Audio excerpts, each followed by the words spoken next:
good morning, everyone, depending on where you are over the globe. Thank you for joining us this afternoon for this webinar on the discuss the private sector engaged in education emergency, right and regulation. So this is the launch of INEE Advocacy brief. So before we start, I need to move the slide. Why this is not working? Yes, sorry. Yes. So before we start, I just would like to remind a few things about the webinar housekeeping. So first things, we will put the participant and we'll disable audio and video. You will be able to post question using the Q&A function at any time on your screen, which you will find at the bottom of your window. We will record this session. You have also the closed captioning available in English, and all the recording and the presentation will be shared on INEE website. So this is for the technical information. So now about today's events. So I'm going to put the next slide with the agenda.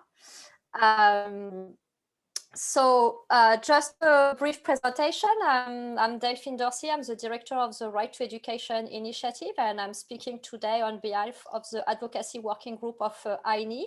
So this Advocacy Working Group is one of the working group of INEE working on advocacy and putting together kind of the sum up of all the organization part of this advocacy working group and bring the voice of INEE to promote and defend the right to education in emergency context. So there are actually at the moment 12 organizations being part of this advocacy working group, and it's led by Lindsay. Lindsay Bird, I wanted to pronounce properly her name. And and what we aim, it's we speak in voice and in voice of all this organization part of INEE, and we try to have a neutral voice in the work we are doing in terms of advocacy, which not always reflect exactly the position of each organization. And so and really what we aim is to advocate at global and local level for education in emergency context. And over the past years, we have focused part of our work on the non-state actor involvement in education. And this was as a follow-up of the adoption of the Abidjan Principle on the Right to Education, who have been focusing on the state's obligation to provide free quality education, free public quality education, and to regulate non-state actors' involvement in education. And this is a particular critical issue when we talk about education in emergency. So we know there are a lot of discussion and debate around the growing involvement of non-state actors in education. And in the context of education in emergency, this brings a particular angle and question, because when we discuss education and the delivery of education in emergency context, there is this challenge of a state facing some crisis. Is there a conflict or a post-conflict situation or a disaster? When the state in this situation is really facing huge challenge and may have some difficulties and weaknesses, not just in the education sector, but in the whole sector. And in this particular situation, the states particularly need support, external support from the states, from the UN community, and also for non-state actors, which are various and diverse and can include, of course, civil society organization, but also private actors who are more commercial actors, as we see it this growing in the education sector. And he raised a question because the states need support, because the states face some challenging at the moment, but the idea is also to support the states on the longer term. And so if in this situation, private actors are welcome and can provide some support, you raised some question as well as who is supporting, in which condition, how we can address the emergency needs of a state to deliver and provide education in terms of emergency, but how this need to be seen as well in a long-term situation. So this brings us to reflect on this particular question on the state's obligation in the situation of emergency context and the role of non-state actors. So when we talk about states, is also related to states as the states who may be affected by the crisis, but also the states as a donors that support this actor. And so we've been lucky to have two consultants working with us in the past months. Zeena Zakharia and Francine Menashy. So Francine, Zeena, she's an assistant professor of international education policy at the University of Maryland College Park. And Francine is an associate professor in the Department of Leadership in Education at the University of Massachusetts, Boston, sorry. So they are working together in leading some work on education in emergency, and they are the co-authors of the brief we are launching today and we are going to discuss. So how we are going to run these sessions, we will have a short presentation by Zeena and Francine to present the brief and highlight key elements of this. And then we will have 5 panelists from different backgrounds who represent different stakeholders who are going to discuss this issue with us and bring different perspectives. So we will have a representative of the Ministry of South Sudan with us to talk about the state perspective. We will have the UN Special Rapporteur on the right to education, Dr. Boly. We will have Anna from Adadio from the UNESCO GEM report, as they are preparing at the moment the GEM report on non-state actor to give us an overview. We will have Miamen from COTAE, an organization from Liberia, who will bring his perspective on the situation in Liberia, so from the civil society perspective. And we will have also someone from the Global Business Coalition for Education, Taesang, I hope I pronounced properly his name, who will bring the private sector perspective. And then after their presentation, we will open the floor for you also to raise your question. So we will take the question from the Q&A and have a discussion. So we really aim to have this event as interactive and lively events, and welcome all your questions, and hope we can bring a constructive discussion on how best to address and realize the right to education in this so difficult situation of education in emergency. Thank you. Over to you, Francine. Thank you, Delphine.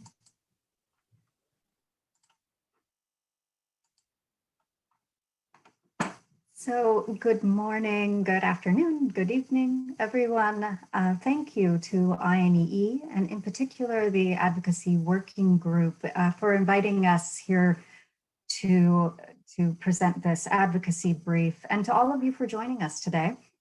So this advocacy brief was developed to unpack the unique issues surrounding private sector engagement and more specifically, for-profit actor engagement in education and emergency contexts.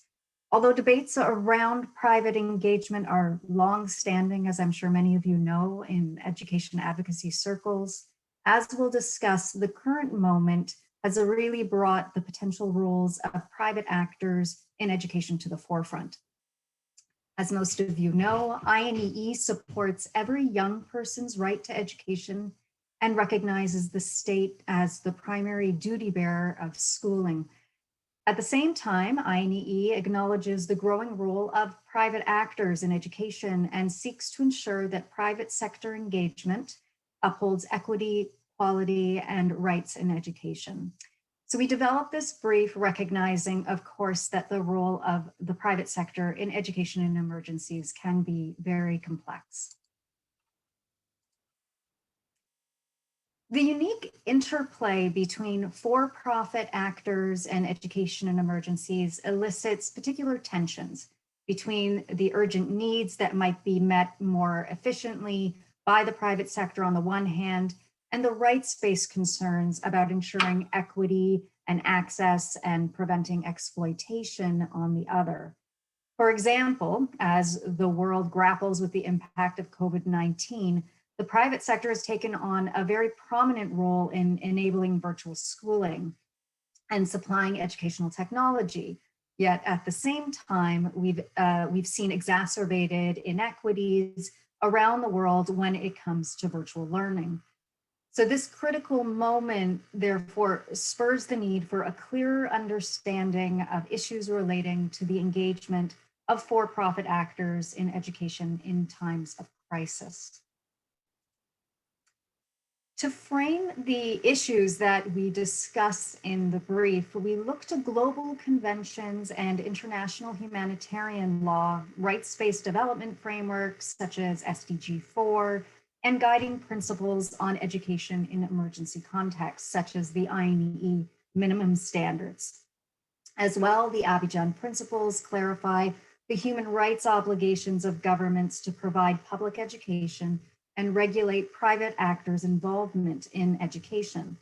However, guidance on the role of private actors in crisis situations is less clear. This brief addresses this unique intersection by aligning the Abidjan principles with the INEE minimum standards. So very briefly, we'd like to define and explain private sector engagement in education and emergencies. So private or non-state entities, by definition, include any actor or organization that is not a government entity, including those considered both for-profit and non-profit. Given the debates that are associated with the specific roles and activities of actors that are seeking to profit from interventions in education, this advocacy brief focuses on the particular area of for-profit or commercial actors and the various forms of their engagement, while also recognizing, of course, that this limits the scope. For-profit organizations and forms of engagement include fee-based private school providers, direct business activities, for instance, educational technology companies or the testing and assessment industry, and corporate social responsibility programs. Private actors and organizations in education and emergencies largely operate through partnership. Businesses rely heavily on state and non-state partners for expert knowledge and experience in the education and emergencies sector, including international as well as local NGOs as implementers of activities. Public-private partnerships, such as in school provision, are common in many crisis contexts, and global partnerships which fund education and emergencies, such as Global Partnership for Education and Education Cannot Wait, include both public and private actors as key stakeholders. And private actors and organizations engage in education and emergencies in a variety of ways. These can be broadly categorized as financing, provisions of goods and services, policy making, knowledge generation and innovation, and advocacy. And each of these areas includes specific activities relating to emergency contexts. In the brief, we've included a table that details these varied forms of engagement in education and emergencies. And I am now going to pass it over to Zeena, who will discuss some of the main issues around private engagement and some recommendations. Thank you, Francine. Analyzing the various roles and issues arising from the engagement of for-profit actors in education and emergencies, we identify and unpack some key tensions. Education in emergencies has remained chronically underfunded and consistently inadequate to the task of reaching those considered most vulnerable in settings of crisis. Although private sources might help fill funding gaps, educational advocates must be mindful of issues relating to sustainability, equity, and the government's responsibilities. Providing education in emergency contexts requires a response that combines both urgent action and flexibility. Only then can continued learning be ensured. Although for-profit actors might fill immediate gaps, tensions can arise when the rush to become involved results in poorly coordinated, decontextualized interventions that undermine the principles of community participation and sensitivity to conflict. Technology presents a significant way for continuing education and learning in times of crisis. However, concerns arise when too much emphasis on technological fixes at the expense of closer alignment with humanitarian principles in education in emergencies occurs. When public school systems are compromised by crises, public-private partnerships and low-cost private schools may present attractive alternative solutions. However, such options have been associated with a range of issues that show the need for strong regulation and accountability to ensure that they do not contradict rights-based approaches to education. Corporate actors have taken up increasingly visible roles in the education in emergencies global policy arena. While their participation may advance non-traditional pathways for achieving SDG 4, it may also lead to conflicts of interest between profit-oriented and humanitarian aims. A growing recognition of the need to support education in emergencies has led several high-profile business actors to use their voices in awareness-raising campaigns and media activities. Although such advocacy presents a great opportunity to promote education in emergencies, it also requires long-term commitment to achieve any sustained impact. Finally, the advocacy brief offers 7 recommendations for private actor engagement in education in emergencies. First, all private sector activities in EIE must adhere to the do no harm principle and ensure the educational rights of affected populations. Second, without active community input, business-supported interventions risk decontextualized design and implementation that are misaligned with local interests and knowledge systems, leading to poor educational results and potentially discriminatory practices that produce, sustain, or exacerbate conflict. Third, effective private sector involvement in education in emergencies requires a sustained and ongoing commitment to public education. Fourth, private actors involved in education in emergencies must be regulated by the state and held to the same accountability principles as other non-governmental actors and state agencies or entities, in line with legally binding international human rights standards to ensure quality, equity, and access. Fifth, transparency regarding conditions of funding and profit-seeking activities, such as creating new markets for products, brand association, and product testing, may help to identify conflicts of interest that counter the do no harm principle. Sixth, when locally available financial, material, and human resources cannot meet educational needs, engagement with private actors may be an option, and in some cases, even a necessity. However, private financing should not undermine national and local ownership of education programs. Moreover, sustained, predictable funding is needed to make an impact on education in emergencies.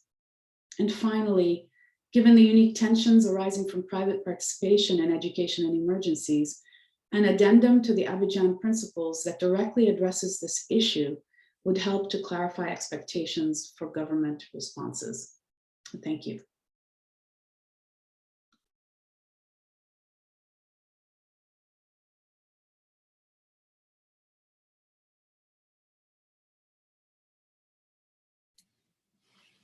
Hi, everyone. Just a big thank you to Francine and Zeena for their presentation of the brief and the kind of key issues that's captured within the brief. I think you've done it, you've really captured them well. And I think hopefully everybody's had a chance to read the brief, and as we go through our conversations today, we'll bring up some of these issues. As Delphine outlined at the beginning, this work originates from the INEE Advocacy Working Group, and we really felt, the group felt, and also as INEE, we felt it was a really important piece of work and really timely in light of, as was just said, in terms of the increased engagement of private sector during the COVID-19 pandemic. As Francine outlined, INEE supports every young person's right to quality education and recognises the state as the primary duty bearer, but we also, as noted, recognise that there is an increasing engagement of the private sector in both development and emergency context, and those tensions can arise, as Zeena outlined, and I think that that's why we really wanted to have this discussion, to bring up some of these key issues. And so the next part of our time together today is a panel discussion responding to some of the issues in the brief, and also drawing on examples from particular context, and also looking kind of at from a rights lens and from a policy lens, and also from the lens of the private sector engagement itself. So I'm going to start by, first of all, introducing all the panelists, and then go to each of them in turn for the discussion. So I'll just quickly run through, and we're delighted to have with us today Anderson Miamen, who's the Executive Director for the Centre of Transparency and Accountability in Liberia, CENTAL, and the National Chapter of that's the National Chapter of Transparency International. He also serves as the National Coordinator for the Coalition for Transparency and Accountability in Education, that's COTAE. I hope I'm pronouncing that correct, Anderson, which is a network of 4 non-governmental organisations that promote quality, inclusion, accountability, transparency and evidence-based decision-making in the Liberian education sector. And in a moment, I'll invite Anderson to speak. But first of all, let me introduce the Honourable Kuyok Abdul Kuyok, who's the Undersecretary at the General Ministry of Education and Instruction in South Sudan. We're delighted to have you with us today. Let me also introduce Madame Boly, who's the Special Rapporteur on the Right to Education, herself a former Minister of Education in Burkina Faso, and currently the Director of the Islamic World Education, Scientific and Cultural Organization. I'd also like to introduce Cristina Diageo, who's a Senior Policy Analyst at the Global Education Monitoring Report, where she leads the thematic part of the report that's currently looking at non-state engagement or non-state actors in education, but Anna Cristina can tell you more, and the work of the country profiles. And last but not least, on our panel today is Jake Taesang Cho, who's the Head of Strategic Partnerships at the Global Business Coalition for Education, where he leads the work on exploring more strategic ways to bring business community to work with public actors in the education sector to help achieve SDG 4. So that's our panel. We're delighted to have all of them with us. And now, if I can turn to you, Anderson, and ask you to maybe explain, the brief addresses some of the tensions in private engagement in education and gives the example of the experience in Liberia. And I wonder, can you tell us if or how public-private partnerships have been problematic in your country, and what would be your recommendations to address this? Yeah, so am I audible? You are indeed, yes. Yeah, so thank you. I'd like to say that I'm grateful for this opportunity to be a part of this virtual engagement. Education is one of those things that I care about so much, and my organization, of course. So anything that tends to shed light on issues affecting access to education, the right to education, whether locally, regionally, or internationally, we're always open to being a part once we have the time. Since I have 5 minutes, I will just go straight to what I'm required to do, hoping that if there's time along the way, and there are questions, we can answer. To answer your question quite precisely, yes, the public-private partnership program in Liberia has been problematic and continues to be problematic. For those who may be hearing about this for the first time, in 2016, the government of Liberia decided to forge a partnership, mainly with rich international economies. All of us here, many of us here might know about rich, so I need not go much into what BIA is all about. At the time, Bridge was the only private provider that the government had to introduce in the sector to manage over 100 public primary schools.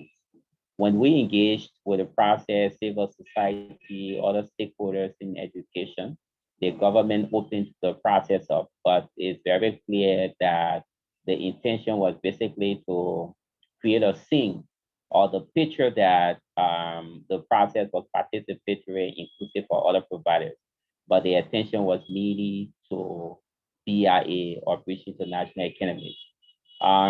We did a first research, independent research in 2016, and that research highlighted a number of issues, and many of those issues still exist at the moment. For example, we were keen about involvement of stakeholders. If there is a true intention to introduce a program that is supposed to impact activities and processes in a given sector, education in this case, it's just logical that those who will be affected by the program or intervention are included in key decision making around that program. That didn't happen. Civil society was left out. We had to fight and make our way to get involved with the process. Citizens, students that should have benefited from the program were not consulted, even teachers. So it became really chaotic. There was tension in the country, in the sector, to be specific. And apart from that, transparency around resources that were being mobilized for the program was also an issue. Up to the end of the first year, we weren't clear what British International Economy and the other providers had mobilized to fund the program. And apart from that, there was also issues around bad labor practices.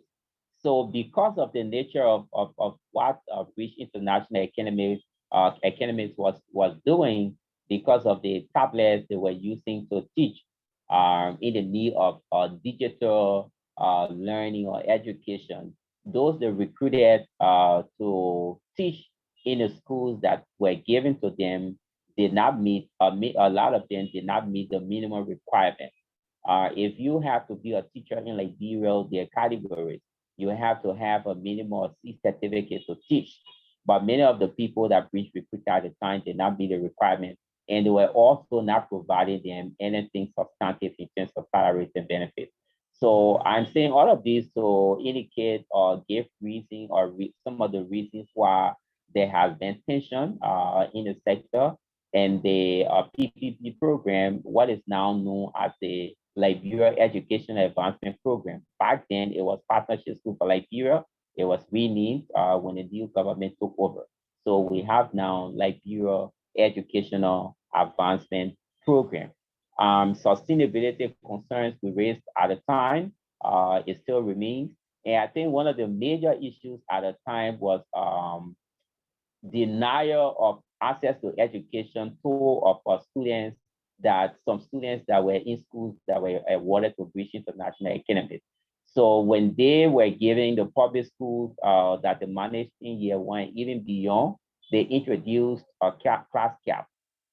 Traditionally in Liberia, some of the schools we have up to 75, 100 students, and there are different reasons for that: logistics, inadequacy of space, and all of that.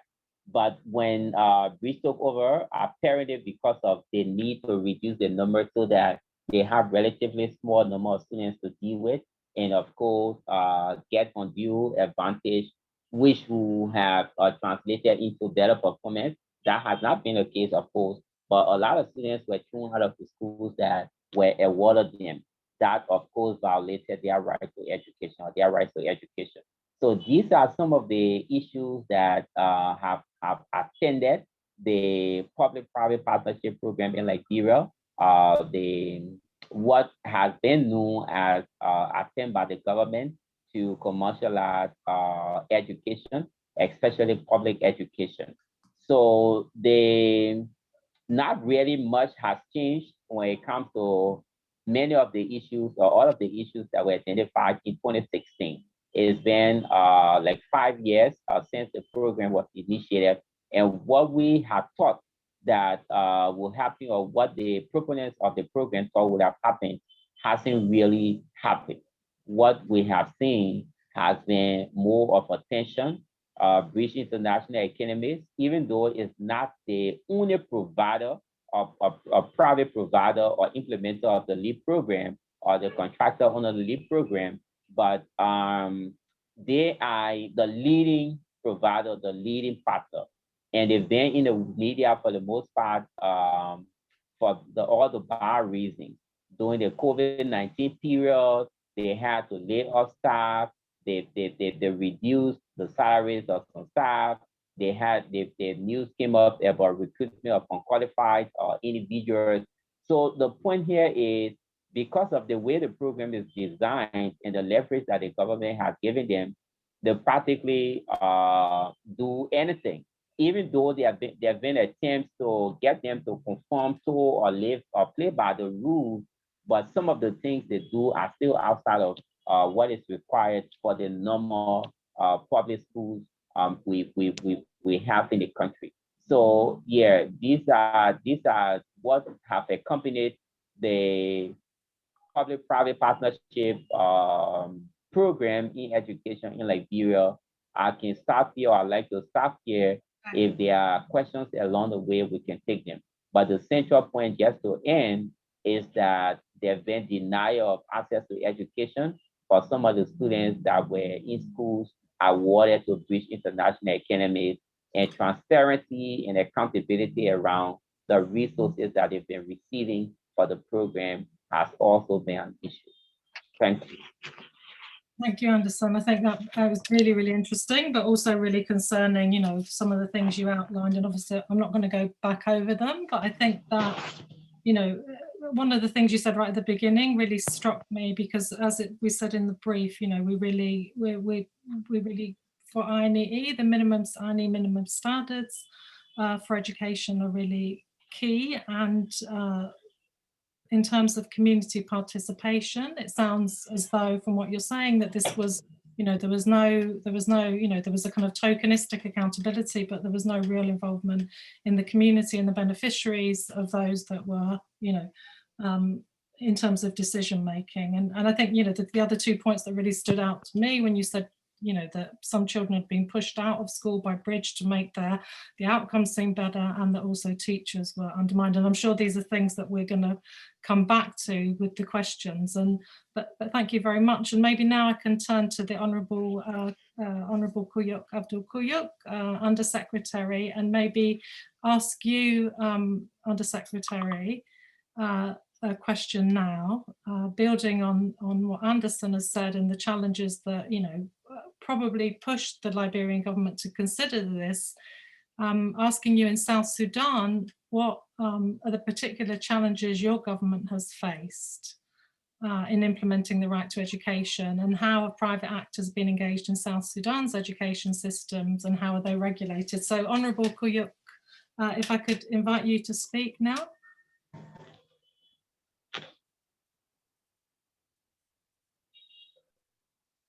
Can you hear me?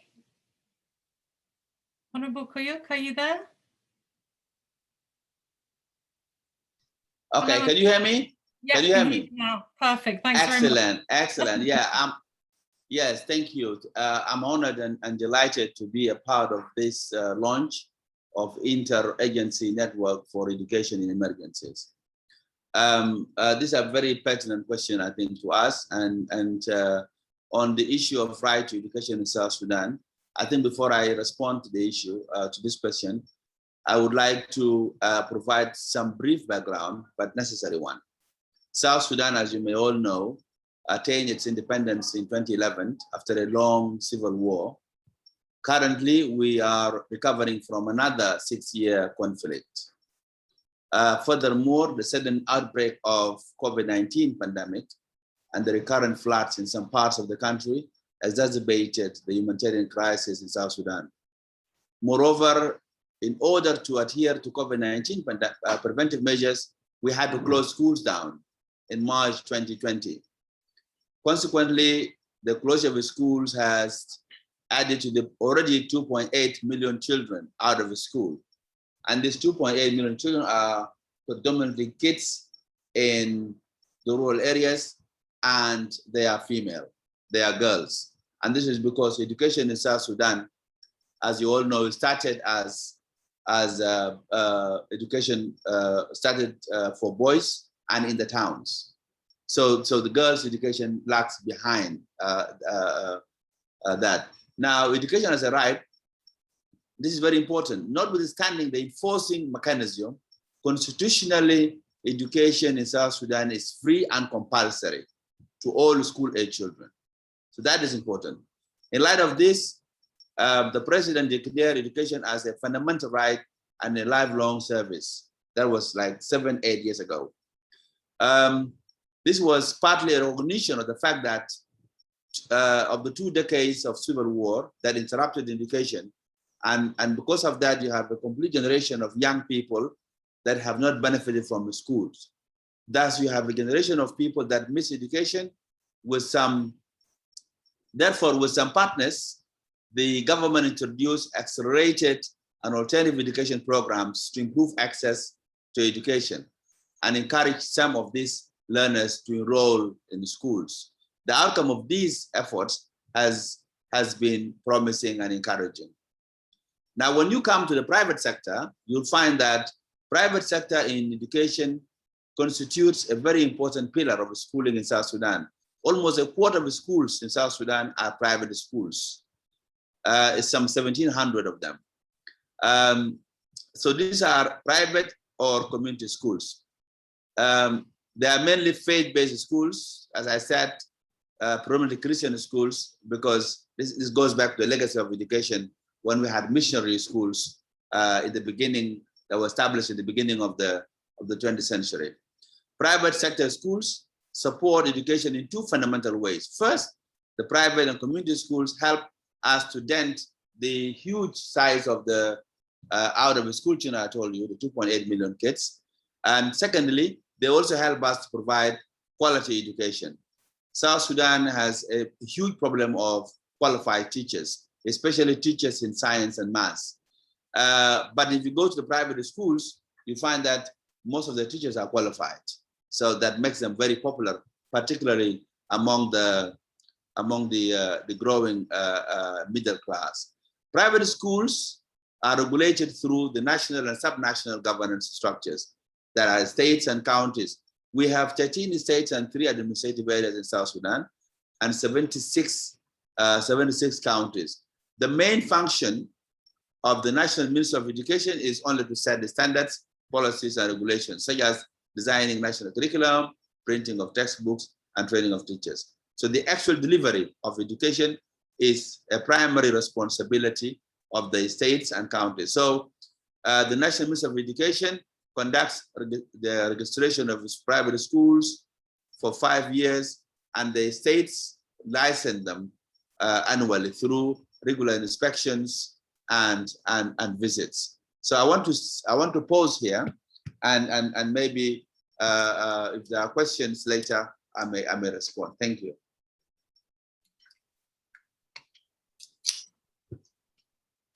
Thank you very much. Sorry, I can't start my video, but for some reason it's not working. But thank you very much, Undersecretary. I think that was really interesting, and and and a reminder to us all that of the very real challenges. Okay, my video's come on now. Of the very real challenges that countries have experienced conflict or other forms of crisis are facing. And I think it was really interesting to think about the large number of children out of schools, and also the role, as you said, of private schools, whether they're faith-based schools. It'd be interesting to come back later in the discussion to think about how many of those, you said a quarter of all the schools in South Sudan are private, faith-based or otherwise, but it'd be interesting to come back maybe and see if any of those, as in the Liberia context, are kind of for-profit, such as schools. But I think also very interesting to hear that they're regulated. So thank you very much. If I can now turn to Madame Boly, because I think, having heard the experience from Liberia and from South Sudan, I think it's, really now interesting to, to kind of step back again and think from that kind of rights perspective. And Madame Boly, if I can put this question to you. In recent years, private actors have become, increasingly involved in educational programming in humanitarian context.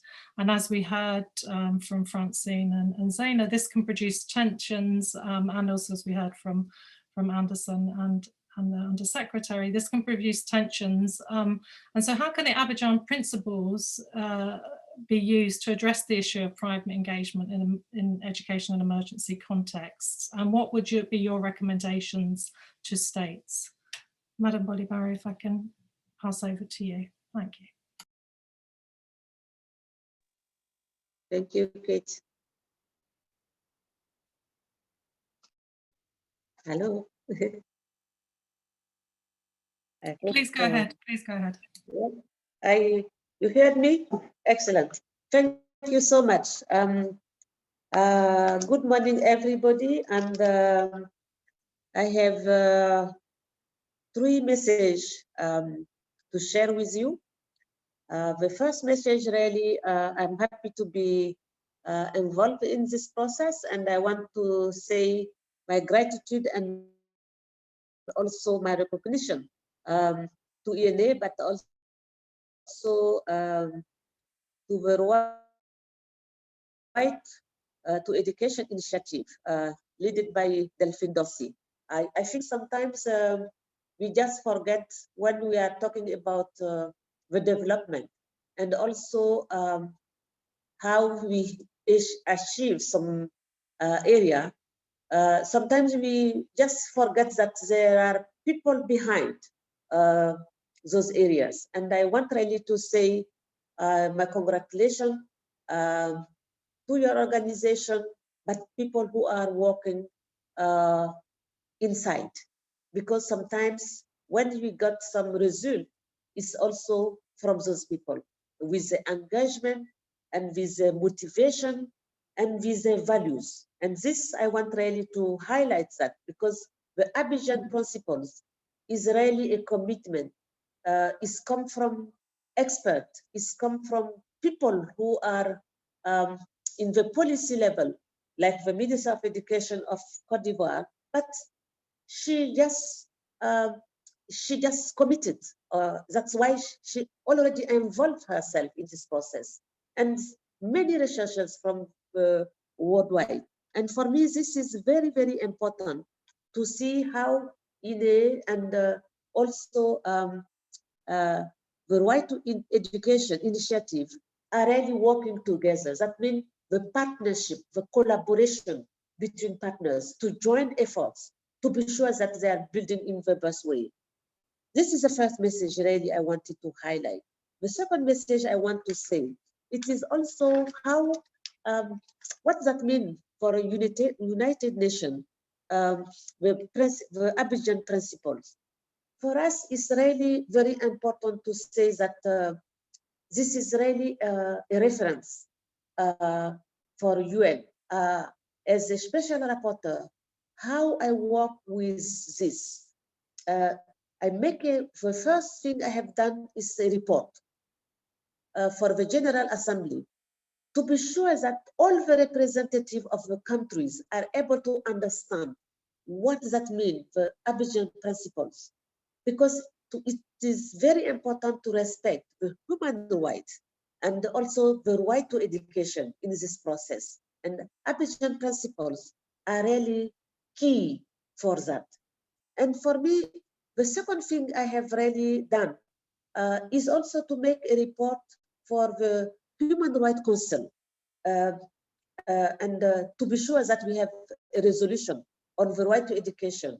And it's really, it was in 2019. And it's also, for me, it's very important also to be sure that every single area I am able to use this tool, I can use it. And in many workshops, many collaboration also in the area of collaboration with other special rapporteur, we already use Abidjan principles. And I think this is, for me, it's very important to say before making some recommendations for countries. As you know, I don't want really to repeat what all the panelists has said, because we know today that the private sector is really getting more and more space in education, but it is also in the other sectors and social sectors. And this is very important to highlight, to be highlighted. And the recommendations I want to propose, to state. One is really to be sure that each regulation in the country take care of the human right, not only the right to education, but I am talking about the human right. It's very, very important. The second thing, the second recommendation I want really to say is to be sure that the right to education is really taken care. And when we are really in an emergency situation, the advice, the first thing for me is really to be sure that all the actors has the way to participate in the process the government is dealing for them. This is very, very, very important. How to be sure that all the actors around this initiative are really involved. And if I say involved in the process, that it is really their participation. It is really to say they have a responsibility inside. It is really said that they have to be listened. Teachers, people who sometimes who are refugees or displaced people, people who are the community leaders, but also administration, administrative people, and also researchers. It's very important to be sure that each single actor has his responsibility to manage, but also to be listened. And when they say they have to do this, they are really able to do.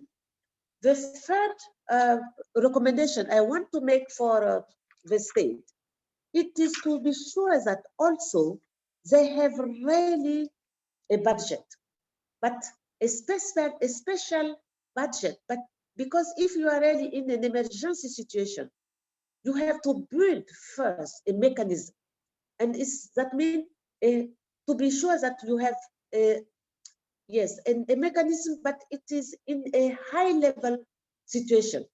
That means if you build a mechanism of consultation and collaboration between the Minister of Health, the Minister of Education, the Minister of Finance, or the Minister of Security, because you know all those things, or the Minister of hygiene, or you know, all, or water, all those actors, it is really interdependent situation and interlinked. And for me, it's very, very important to be sure that we are really working in the holistic approach. That means every single actor has his responsibility, and the people are able to work together, but the mechanism must be led by in a high level Prime Minister or the President, because it's very important to be sure that all the actors are able to provide this. The last recommendation I want to say, it is also to use concretely the Abidjan principles, because it is very, very, very important for each level. the Abidjan principle has already made some proposals. If you have seen the state obligation to provide public education, this is really the overarching principle 2. And the state obligation also to regulate private involvement in education. It is a principle 3 to 4. And on the financing, public-private partnership, it is in the principle 5. And the role of donors and international actors, it is in the principle 6. And accountability and implementation, it is also the principles 7 to 10. That means for each issue, Abidjan principles has already given advice and how states are able to move with this.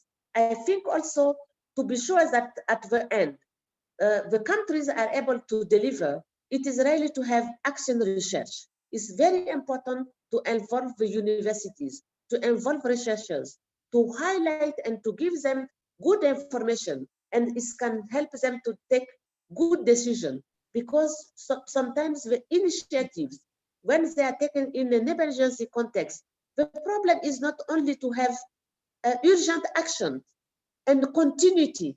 No, the problem is also to be sure that we are in the process of sustainability. This is the most important thing. And this is sometimes the things and the issues people are not able really to take care. They want to make urgent actions. They want to be sure that they are able to continue. But the problem is not only that. The problem is really the sustainability of those kind of actions. And this is really the main issue I want really to highlight and say that it's very, very important to involve also the private actors. If you don't involve them and if you don't listen to them and if you don't provide them tools to be sure that they are able also to evaluate, to assess, but also to have some other actors who are civil society actors like you, to show them what is the best way. You can't really manage the involvement of private actors. And never forget, the private sector today, they are really strong and they have a strong, powerful intervention and a mechanism to be sure that they deal with the policy makers. And that's why it's very, very, very important to have some guiding principles to be sure that when they have to be involved, they are able also to have those principles of human rights to be respected. Thank you again, and congratulations for this work. No, thank you. That's really excellent intervention and so many interesting points that I'm not going to try and reiterate, but just to say, I think I really like the point that you made about stressing all human rights, you know, and the link between all human rights as well as the right to education, and also the point about sustainability. And as you said at the end here, the private sector are a powerful body. And so I think that this really leads us nicely into the next two contributions, first of all from Anna, and then later from Jake. So Anna, if I can maybe invite you, and thank you very much, Madam Boly for your contribution, extremely interesting. So Anna, if I can maybe turn to you, because I think that kind of leads us really nicely into, you know, that thought that the private sector are really powerful actors that Madam Boly kind of ended with, and sustainability. So maybe I can ask you, Anna, what are the trends regarding the engagement of non-state actors in education and emergency context, and especially with regards to for-profit actors? So, you know, what are the trends for non-state actors overall, and also for for-profit actors? And what challenges does this bring, and how can they be addressed? So Anna, if I can give you the floor. Thank you. Thanks, Kate, and thanks everyone for having me here. It's very important as a topic of conversation in general. So I will start by saying that, as it has already been said, our next 21 22 Global Education Monitoring Reports will be on non-state actors in education, and it will be launched in December 2021. And it will address, of course, the diversity of non-state actors' engagement in education systems, including for-profit provisions. The report aims to provide a balanced and informed global take on the issue, and in this way drive progressive evidence-based policy dialogue around what is, and we know all, a highly polarized debate. Now, going back to your question, as it was already been said, and it is clear from the brief, there is really a wealth of research and analysis that acknowledge the growing role of I would say non-state actors in education in both development and humanitarian context. And if I say non-state actors, is because rather than private, it's because in the common understanding, private is in many cases interpreted as for-profit, which is not always the case in this setting, and the implication for the different kind of actors' interventions are, of course, very different if we are talking about for-profit or not-for-profit non-state actors. Concerning the trends, and I will come back on this later in a few seconds. In recent years, given shortfalls in public financing and the need for urgent responses, non-state actors then have increasingly become involved in various aspects of educational programming for education in emergencies. And for instance, NGOs frequently act as funders and implementers of education programs in context of crisis, and often they support state-driven activities. And increasingly, we have seen, and we have also listened the intervention at the beginning, public-private partnerships are increasingly common. And one of the issues that has come really often being highlighted is the issue of coordination and support. And this has really come up in a discussion about the role of non-state and state in fragile settings or emergency contexts, such as those that we are discussing here, for instance, in emergency, those created by armed conflicts or natural disasters, because these really make the space for a different array of non-state actors, including global philanthropies and donors. In those cases, it is really important to ensure that their activities are effectively monitored and show consistency and coherence with those of other governments, bodies, and programs. And these issues have been really highlighted in many instances since the beginning of the refugee crisis to avoid duplications and waste of resources. We know very well, for instance, that in Turkey, which has known the largest influx of Syrian refugees, no specific regulation for the establishment of educational institutions and or the standards of education service to be delivered out of camp were in place before 2013, and this has allowed the establishment of educational centers that were largely unregulated and completely out of the realm of the Ministry of Education. And this has led to the Ministry of Education issuing a circular regulating these centers. So this is to say that, in fact, and one of the important way to address this issue is regulation, as just has been said. And but it's also true that non-state actors and NGOs in particular play a vital role during crisis, raising awareness and advocating for priority needs, as well holding arrangement to account. So the COVID-19 pandemic is just one example of a crisis that has been used as an opportunity to position public-private partnership as more flexible and ready for an emergency. We have seen major investments and scale-ups by the world's leading companies, such as Pearson, Microsoft, Google, Amazon, etc., looking to answers for needs for virtual learning and to supply education technology. And however, we know very well that the involvement of for-profit private actors in emergency contexts sparks a lot of concern because it can legitimize questionable practices, allowing them through the back door in one sense. And this therefore elicits heated critiques on several grounds, particularly on the potential neglect of education rights or of human rights, on obligation, transparency, equity, and accountability.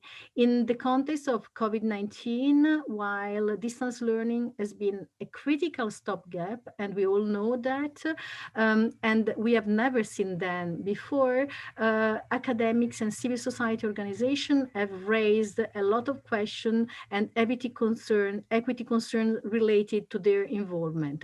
And these range from concerns about a deepened digital divide, problematic long-term impacts on educational systems, from increasing commercialization of education, disregard for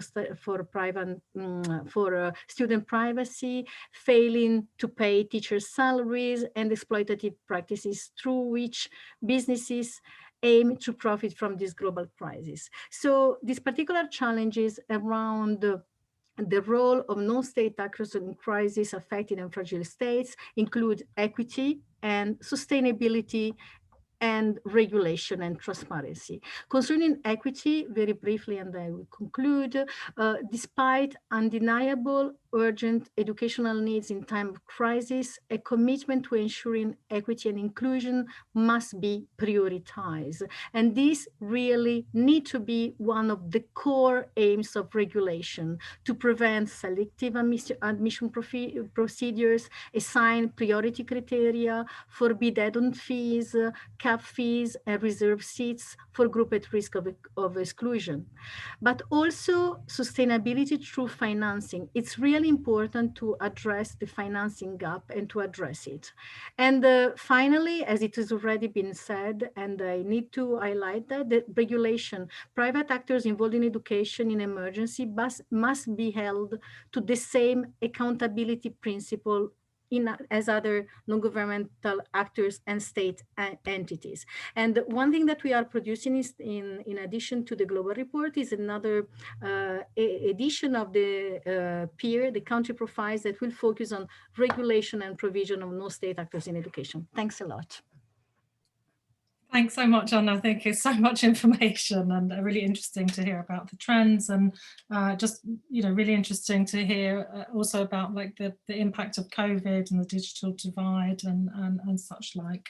And thank you for the kind of important reminder about inclusion and equity, and as well as sustainability. So that's all really helpful. I'm going to be briefly brief and pass over to Jake. And I think that, Jake, I hope you don't mind that you've come at the end, but I think in a way it's really helpful now to hear the perspective from the work of the Global Business Coalition.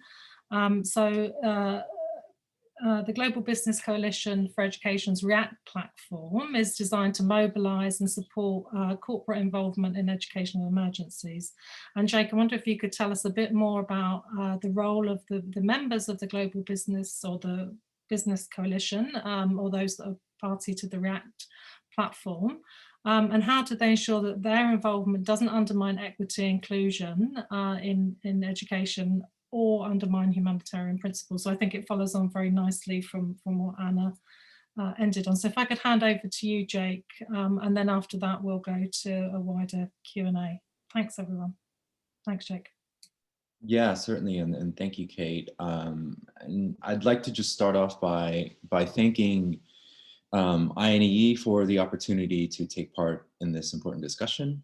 It's an honor and pleasure to join the esteemed colleagues on the panel. And especially I'd like to congratulate Francine and Zeena and the INEE team for producing what I thought was a really excellent and important work that can provide the much needed guidance to make the private sector engagement more responsible and constructive. I think before we dive straight into the React platform, I think it might be important to give a brief overview of the work that GBC Education does for those of you who may not be so familiar with our organization.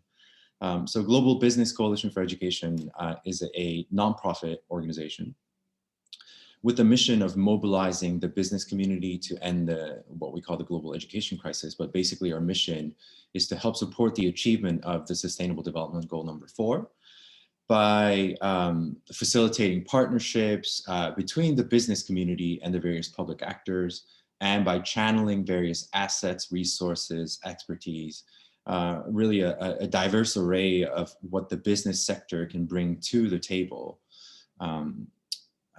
to ensure free, equitable, and quality public education. So that's one point that I'd like to make clear when we engage in these discussions, is to ensure that the scope of our work is mainly limited to working with the traditional corporate sector, the business community, whose core business is not the provision of for-fee education. So we're not talking about public schools. We're not talking about, we're not talking about fee charging private schools or those entities. We're mostly concerned with the larger corporate sector, as well as some of the smaller and medium-sized enterprises who doesn't involve themselves in the for-fee provision of education, but have various assets and willingness to contribute to the achievement of SDG 4. And if you go to our website under the thought leadership section, there's a few kind of resources that we encourage our businesses to abide by, including the Children's Right and Business Principle, which was developed in partnership with the UN Global Compact, UNICEF, and Save the Children, where basically the first principle is for the businesses to protect and advance the right of children, including the right to a free compulsory basic education. That is essentially where Global Business Coalition for Education comes into the equation. And the React initiative, as Kate mentioned, is one of the pieces of work that we started a few years back. I think it was in 2017 or 18 when we first launched the initiative. And the goal of the initiative was to really zoom in on the education and emergency space, to look at what the business sector can bring to the table to help those who are already doing the work of delivering quality educational opportunities and programs to those affected by the education or by natural and prolonged emergencies or man-made conflicts, and to essentially become a matchmaker between these two parties that otherwise don't necessarily have a very good way of connecting with each other. They necessarily haven't really worked with each other very, very much, because I think, as many of you have pointed out before, I think the private sector or the business community's role in this, in education, and furthermore in education and emergencies is still a very new thing. So we came into this thinking, is there a way for us to come up with a solution that can really effectively and efficiently connect these two sectors to work on projects together to really empower the education actors who are delivering those programs in a responsible way. And I think we've created a digital kind of platform to be able to do that. And I'd be happy to share the link afterwards. And we've created a way for them for the education actors on the ground to display their most current and urgent challenges. So we've basically essentially made a resource library where we're displaying the needs on the ground coming from various actors on the ground to display those needs.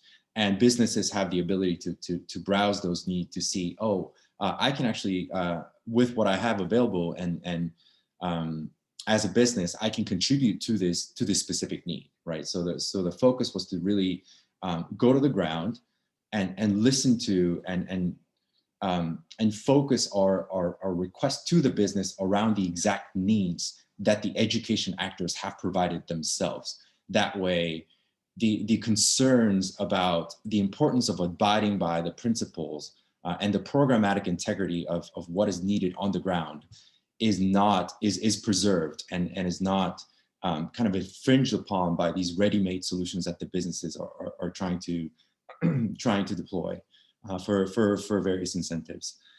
So that's one of the reasons, or that's one of the things that aspects of the REACT initiative that might be pertinent to the discussion here. And also, there are various vetting and due diligence policies that we've put in place to make sure that the businesses are abiding by these key principles. But I think the key issue here, I think I realize that I'm going over time here. So just briefly, I think I agree with essentially all of the recommendations that are made by this report. I think the key here in terms of how we implement this in practice from a practitioner's point of view, where I stand between the business and the education sector, is to really help, how do we clarify these principles to the business community? Because oftentimes they're not education experts. They're approaching this from a business perspective essentially, and that's who they are. And I think it's important to recognize that. I'm not saying that we should respect all of the business incentives that they bring to it, definitely not. But I think the key is how to communicate these principles, the importance of abiding by these principles when they engage in their activities. And that is not often done in a most strategic and powerful way up front. I think so guidance like this is crucial in the ability for the business to understand that as they come into the sector. And again, I think the transparency in terms of communicating the expectations on both sides, in terms of their contributions, I think all of those factors need to be taken into account in the conversation between these two sectors. So there's a lot more that I would like to contribute, but being mindful of time, I'll stop there and happy to answer any questions that come up from the audience. Thank you. Thanks, Jake. That was really interesting, and again, yeah, thank you for being taking care of time as well. And we have run over a little bit, but I think it's such interesting contributions, and just really, I think I'm very interested in your last point, Jake, because I think, yeah, who are we talking to, and how do we, knowing that the private sector is more engaged. So Abidjan principles and regulations for states, but then also how do we ensure that, the business community, if they are engaged, how do we ensure that they are respecting, rights and humanitarian principles. I'm going to hand back to Delphine, and we haven't got as much time as we hoped for questions and answers from all the participants, but just to say a huge thank you again to all the panelists, as well as to Francine and Zeena for their contributions so far. And Delphine, handing back to you now. Thanks, everyone. Thank you, Kate, and thank you for the very interesting discussion and thought, and bringing your own perspective on the issue.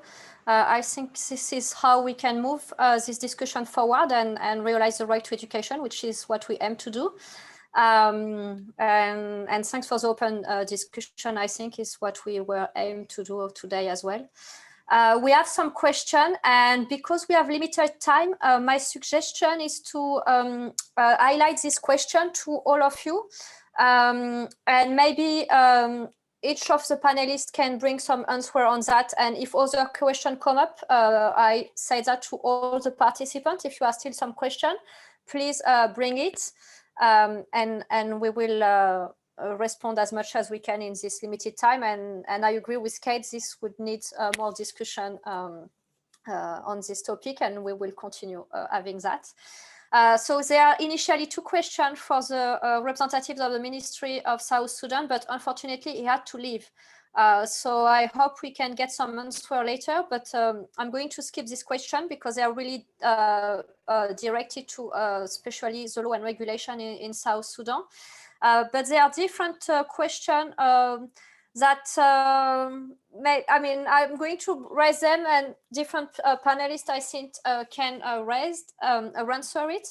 So there one asked from Thibault Loverier about Abidjan principle, and he asked, do you think they are known and adopted by the key actors in education in emergency, and is it really possible to implement them in a context where the states is quasi absent?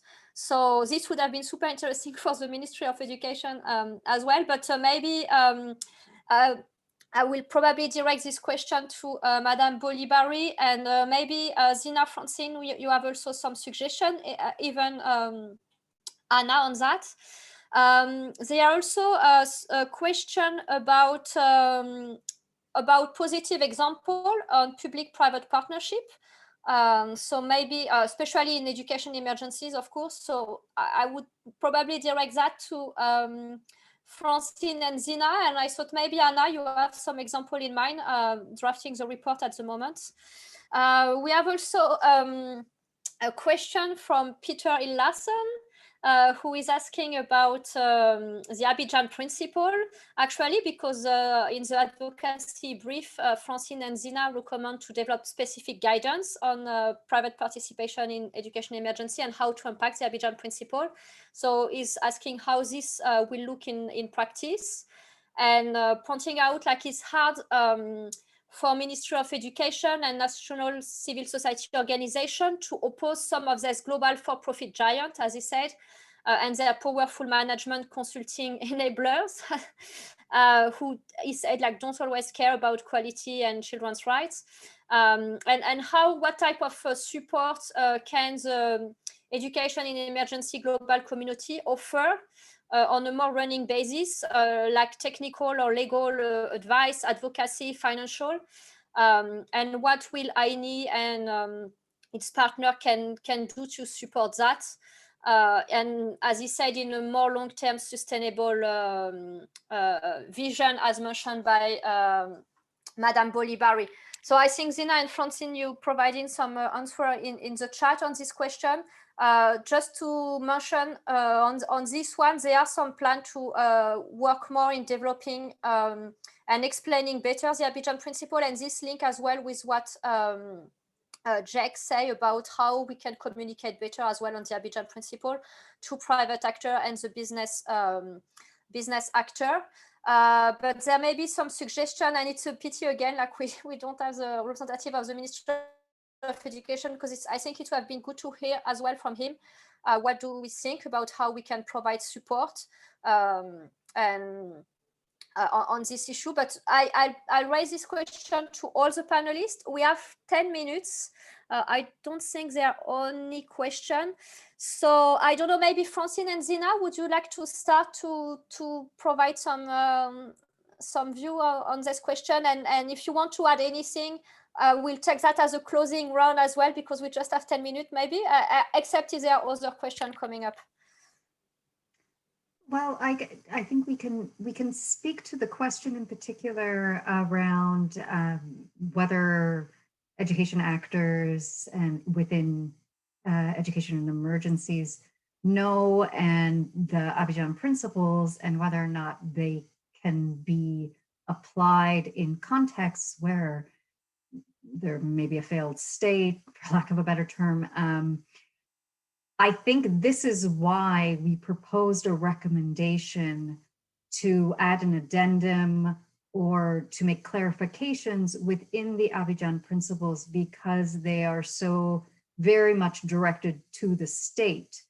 And so I feel that in re-examining them and revising them in some ways where there might not be a state actor that could take up the charge, for instance, of regulating private providers, this would need to be recast differently for education and emergencies. So that's my sense of how the Abidjan principles would need to be reconceptualized in some ways for particular contexts of crisis. Zeena, would you like to add? Yeah, it's a great question, because certainly the principles make, assume or they make certain assumptions about the state, which may or may not function in the same way in emergencies. I think Thibault mentions some way quasi-absent or potentially authoritarian or potentially non-representative or So there are really big questions around that, certainly. It's an excellent question. Regarding positive examples of public-private partnerships, and our work is focusing specifically on for-profit actors.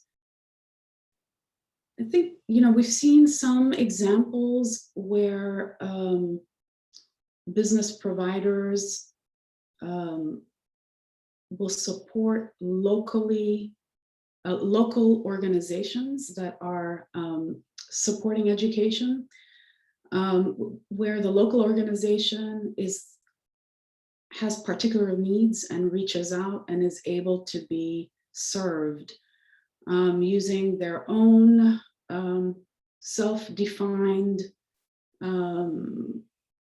ideas about what should happen for education, meeting local needs. So we have seen that, and those local organizations are also private actors. However,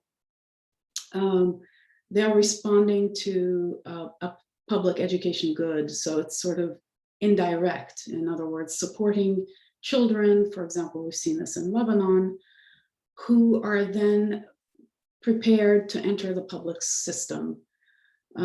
So there are some cases, it's not a direct public-private partnership in that sense. I'm sure there are some examples, and perhaps Jake has ideas about examples that he has seen go well. There was another area for us to comment. Perhaps others would like to step in here. Yeah, maybe, because I just see we have very limited time, so I'm going to suggest and give the floor to each of the panelists to give a word and bring some feedback on that. So maybe Madame Boly, if you want to maybe add something about your view on the Abidjan principle and how we can, if you think like people know them, especially in education emergency, and also how you think it's possible to implement them in education, in emergency context, if you would like to respond that. In short time, because we don't have much time. Yes, thank you. Thank you. Yeah, thank you too.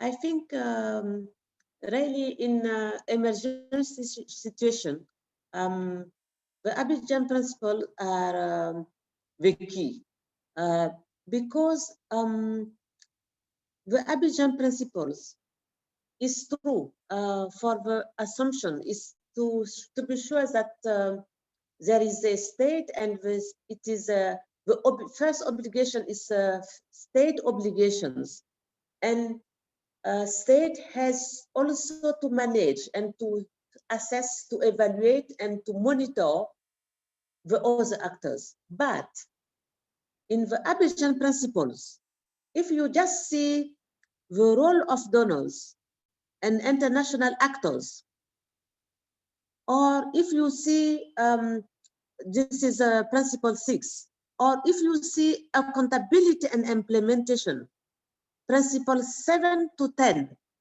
that means also each actor is a key, and he has to be sure that how is dealing is respecting the right to education and also the human right in some ways. And for me, with those principles, to be sure that each actor, who you are, where you are, how you are dealing.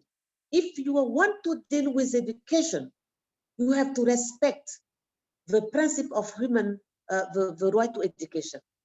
And this is very important for me. We have highlighted the 4 A's, and I just take an example.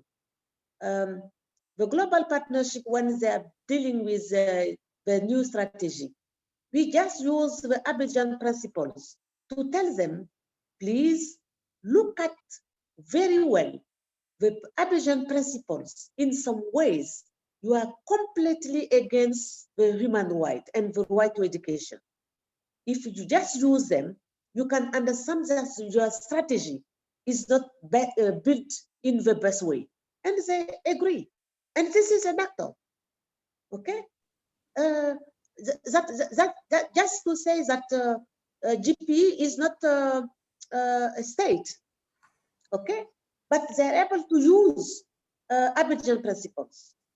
So for me, yes, this is really the key. I don't want to cut you, but because we have so limited time now, and I would like to give the floor to all the panelists. Thank you very much, Madame Boly for your perspective on that. Maybe Jack, I don't know if you have any, or Anna, I see you put your camera, but maybe Jack, if you have any suggestion on example of positive example as suggested by Zeena, or you want to add something. If I can ask you, all of you, to just keep it short, because I would like Anna and Anderson to be able to speak as well. Thank you. Yeah, I'll try to be as brief as possible. I mean, there are plenty of examples that I can cite here. I think maybe when it not when it comes to public-private partnerships as it is defined here, because that's not what we facilitate at all. But there are plenty of examples of corporations stepping in and really just filling the specific niche that is identified by the government or the actors on the ground, being respectful of the potential conditions and do no harm principles that may be at hand. For instance, I mean, we pulled together about 100 free resources that companies can make freely available when COVID struck. But we've had a consultation with UNHCR, and one of the feedback that we got, very rightfully so, is yes, this is good that you're making this free to teachers and education sectors for 6 months, but what happens after that, right? So I think that creating that kind of dependency and being mindful of a longer term kind of so some of the companies actually reshape their offers to take that element out and to really build that concerns into the offer that they started to implement, rather than just saying, oh, because it struck, we can do this for 6 months, and then after that we don't, so I think having those principles in mind from the beginning, I think is very important. And one more thing to add, because we're talking about the emergencies context, it takes time to build trust and relationship and to build the partnerships. So I think it's super important to create mechanisms. I think Madame Boly referred to this earlier as well, but if we can build mechanisms and forums where these conversations could take place ahead of the emergencies, to maybe think about how these could be deployed at immediately once these, God forbid, but once these emergencies strike. I think these conversations need to be had earlier sooner than later, so that these principles could be really thought through, rather than going in with a really kind of like a reactive response to it. And I think one last point, I think on the quasi-state, I agree that maybe there's a part for GPE or ECW or the education clusters to play here in terms of providing guidance on how those principles could be applied in cases where the states are not the primary kind of the most responsible and the most notable or prominent duty bearer of that responsibility in that particular context. So that's something that I would add there. But I'll defer to others for opinions as well. Thank you, Jake. I see you, Anna, speaking, and then we give the floor to Anderson to add something if you wish to. If I can just briefly step in on the issue of public-private partnership, I think that this question is really very complex because, in fact, under the umbrella of PPP, it's possible to really identify a huge amount of different arrangements. Generally, we think about provision, but it's not just that. I mean, it is one part is the provision of core education services, but in other cases it can be, and it's really what in sometimes real we have seen in emergency context is the provision of building, of maintenance of school facilities, the provision of digital devices, so in that cases it's really more. I mean, and since it is a huge amount of interventions, and the evaluation that have been done really mixed. The image that they give is mixed. What emerged in general is that there are equity concerns. I think that is really something that is important. And in that case, I will really join what Jake was saying about the necessity of having certain discussion from the beginning, especially in emergency context. And as we know, and to link with the Abidjan principle, I mean, they say that state must take all effective measures including the adoption and enforcement of effective regulatory measures. And this is something that really is missing in some cases. In Haiti, there should have been an office for the implementation of and monitoring of public-private partnership, but this was not set up. So even in the cases where there are the tools that could be used to improve the intervention of public-private partnership, there are missing regulatory practices or weak implementation. And this is really something that should be focused to improve equity and quality of these interventions. Thank you very much, Anna. And we are looking forward to see the GEM report published.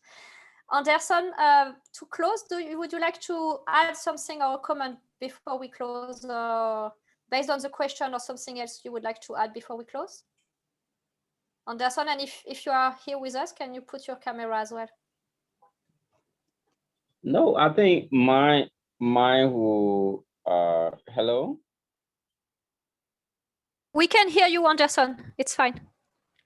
Oh, yeah. So mine will basically be a thank you to you and the team for this convening. And I appreciate every time spent here. And I look forward to more of these kinds of engagement so that together we increase the availability of information around privatization trends and what needs to be done to ensure that private actors who intervene in education systems around the world do so with good intent, and that what they do complement government efforts to increase access to education and not otherwise.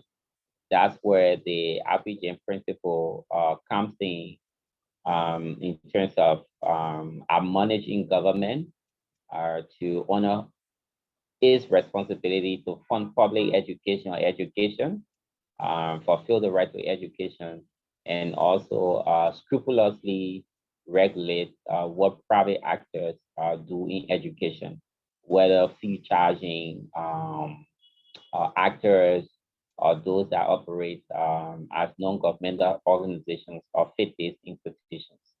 Thank you. It's been a pleasure being here.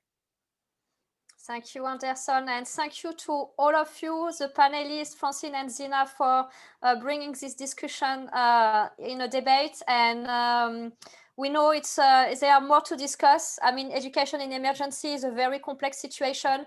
We know, as it has been mentioned by Thibault Louverier, for instance, like the state sometimes is very weak or even absent, and how we manage to ensure the realization of the right to education for everyone in this context. And of course, we have to bring external partners and non-state actors, I mentioned by Anna, which are not always private for-profit actors. But Jack, you raise this possibility as well for business partners to mobilize as well to support the delivery of education. And I think this needs to be continued, and INEE is really looking forward to continue this discussion and see how best all together we can work to ensure the realization of the right to education for everyone, not leaving no one behind, and ensure, as you mentioned it well, Anna, this important issue of equity and equality in education, so without no discrimination. So really looking forward for the GEM report and continuing this discussion, particularly on education in emergency. And we picked the comments, especially the one from Peter about how to translate that in practice and concretely. Jack as well raising the fact like we need to engage more with business actor and make this principle known better. And we'll continue in this discussion and implementation all together. Thank you very much for all of you behind the screen who participate with us, and looking forward to engage more with you all. Thank you. Thank you, Delphine. Thank you all the speakers. Thanks. Bye, everyone, for joining. Thank you.